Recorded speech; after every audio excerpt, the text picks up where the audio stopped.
Qurbonlik qilib bu vacib amallarga kiradi.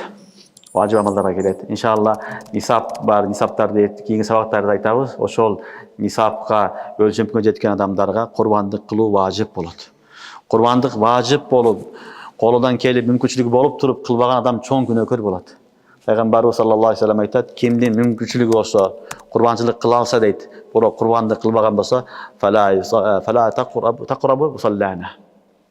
Bizdin namazga, maydanga kelip ayet namazı okugan maydanga kelbesin degen Peygamberimiz sallallahu aleyhi ve sellem.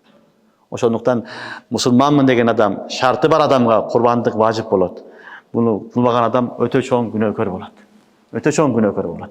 Oşonduktan kurbanlıktın negizgi savagı, negizgi özögü, balda ruhu bunun eken biz nafsız menen kurashıp, nafsımızı kurbanlık kılışımız gerek. Canımızı kurbanlık kılışımız gerek, malımızı kurbanlık kılışımız gerek. Bu ibadat badaniye, maliye. Kurbanlık ibadat badaniye, maliye. Badaniye degenimiz ana özün kolum menen bismillah soyuyorsun. Düşünüңөрбү? Anan oşol ölçüde mali da ibadat. Allah subhanahu wa ta'ala ibadatlarda badani, mali, müştereke minel beden vel mal deb bölüp koygan. Oşolardan birisi zekat misal ibadat mali olsa, zekat siyahtı öyle bir yılda bir özüңdün canыңдын kurbanlığını kıla turgan nese var. Mına oşunu kurbanlık da aytılmadı.